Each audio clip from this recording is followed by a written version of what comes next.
ইরানের প্রেসিডেন্ট ইব্রাহিম রাইসির মৃত্যুর পর থেকেই ইরানের ভবিষ্যৎ নেতৃত্ব নিয়ে জল্পনা কল্পনা শুরু হয়ে গেছে বিশ্বজুড়ে। মধ্যপ্রাচ্যের রাজনীতি শুধু নয়, বিশ্বের রাজনৈতিক মেরুকরণে ইরানের রাজনীতি সবসময় গুরুত্বপূর্ণ ভূমিকা রাখে।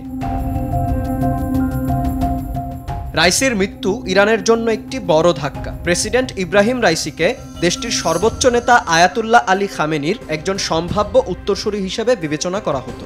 সানবিট সব দিবে সামাল। সানবিট ম্যাজিক প্রেস ডিশওয়াশিং এর মাথা ঘোরানো সলিউশন।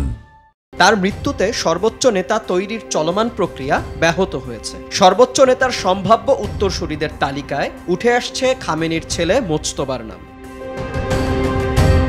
বেশ কয়েক দশক ধরে রাইসি ইরানের গুরুত্বপূর্ণ দায়িত্বে ছিলেন। এর ফলে খামেনির পর ভবিষ্যতে সর্বোচ্চ নেতা হওয়ার ক্ষেত্রে সম্ভাব্য প্রার্থী হিসেবে তার নাম আলোচনায় ছিল। ইরানের সংবিধান অনুযায়ী দেশটির সর্বোচ্চ নেতা আমৃত্যু দায়িত্ব পালন করেন। তাকে নিয়োগ দেয় বিশেষজ্ঞদের একটি কমিটি। পররাষ্ট্র নীতিসহ বিভিন্ন গুরুত্বপূর্ণ ইস্যুতে ৮৫ বছর বয়সী খামেনির সিদ্ধান্তই এখন চূড়ান্ত।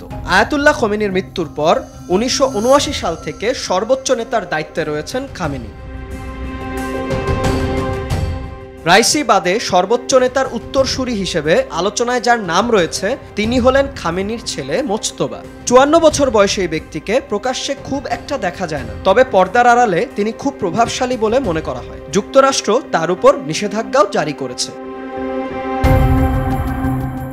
দায়িত্ব পালনকালে নিহত ইরানি প্রেসিডেন্টের মধ্যে তিনি ছিলেন দ্বিতীয়। তার আগে ১৯৮১ সালে ক্ষমতা গ্রহণের এক মাসেরও কম সময়ের মধ্যে বোমা হামলায় নিহত হয়েছিলেন মোহাম্মদ আলী রাজা। ক্ষমতার কাঠামোতে এমন শূন্যতার মুহূর্তে বিরোধপূর্ণ উত্তরসূরি নির্বাচন হলে দেশটির ক্ষমতা ও নিরাপত্তা কাঠামোর মধ্যে ফাটল দেখা দিতে পারে, যা অনাকাঙ্ক্ষিত ঘটনার পথ খুলে দিতে পারে বলে ধারণা বিশ্লেষকদের। বিনয়ামিন, RTV।